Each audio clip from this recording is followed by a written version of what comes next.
While I was journaling this morning, I was feeling into something I was trying to discover more about, going deeper into understanding myself.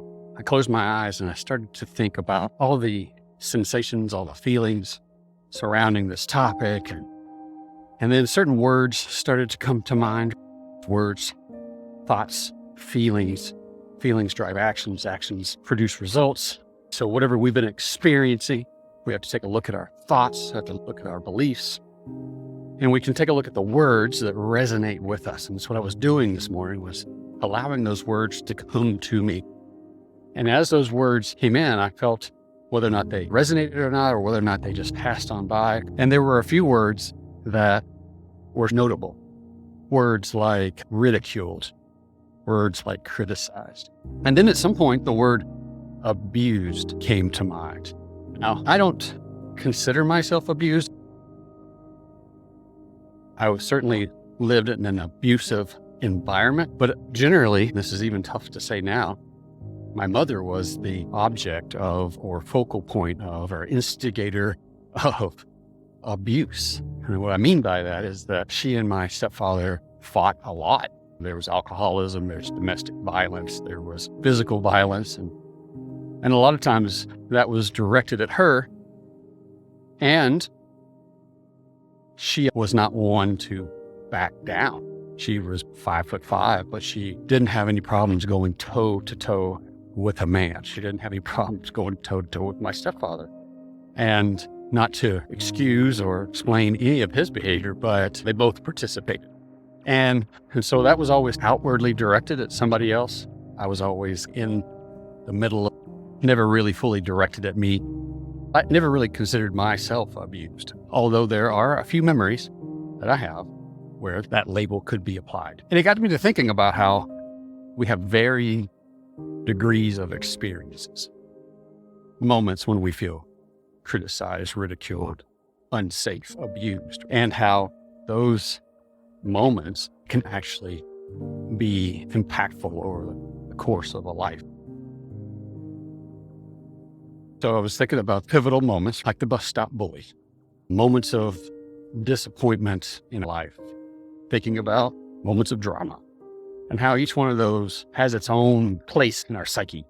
And then I was thinking about a particular event where I would classify it as abuse. And when you look at the overall picture, this would be maybe one pixel in the picture. If your whole life was a computer monitor and this one event was just a pixel of that entire picture.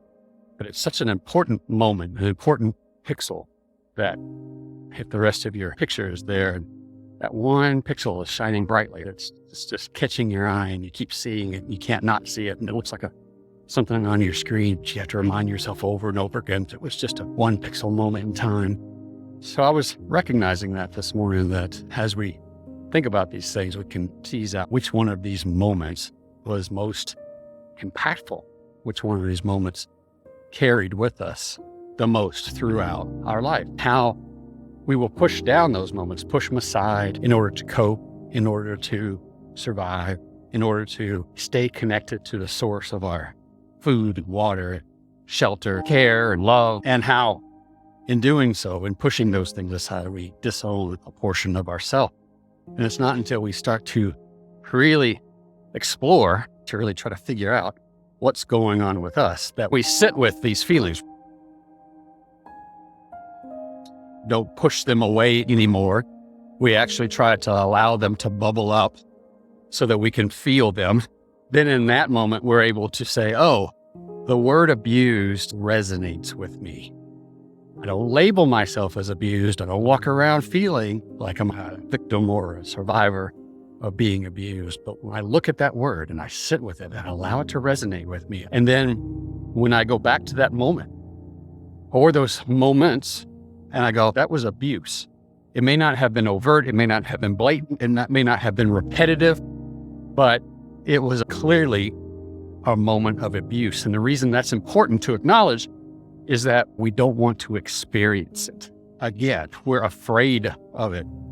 And so we actually avoid anything that feels like it. Any moment where we think we might be back there again. So imagine that this can show up when we're considering being vulnerable, putting ourselves out there, doing something that scares us, doing something that we've never done before, putting ourselves in a position of being uncertain, feeling maybe potentially unsafe, opening ourselves up to ridicule, opening ourselves up to criticism, and being deathly afraid, that word, deathly, of dying.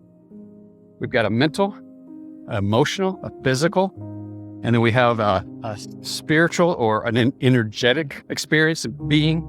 So our experiences affect these things. We're either going to expand and excel and grow, or we're going to retract and close and hide and protect. Deathly afraid of going back to that moment in time when we felt powerless, when we felt dependent, when we felt potentially victimized, that we couldn't get away from it, that we needed to disown ourselves in order to stay connected to our source of whatever it was and to cope. So I don't really have an ending to this video other than to share that experience with you and to ask, what are you coping with when you sit with your thoughts, when you sit with the different experience that you want to have, when you sit with questions about why you do the things you do or why you've had the experiences that you've had and why these patterns seem to repeat themselves. Do you push those feelings away? Do you say, oh, that's uncomfortable, I don't like that, and then distract yourself? Or do you sit with those feelings and then try to put some words to them, try to identify them, let the pictures of moments of experiences come into your mind, and then be able to really face those things and say, what is that? Why does that image come to mind? What do I need to do? Or who do I need to be? Or what do I need to let go of? Or just not turning away from it, not being afraid to face it. What is that for you? I'm going to make a series of videos talking about my experiences, and hopefully that'll open up the conversation a little more, and you'll be able to maybe get a better idea of what I'm talking about. But if you want to understand it, process it, move past it, be free of it, be able to stay emotionally grounded and centered and consistent and on track in alignment with your goals and the experiences that you want to have in life, rather than being pushed and pulled and prodded by feelings from past experiences, then reach out.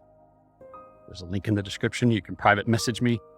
We can set up a phone call and we can talk. I'll talk to you soon.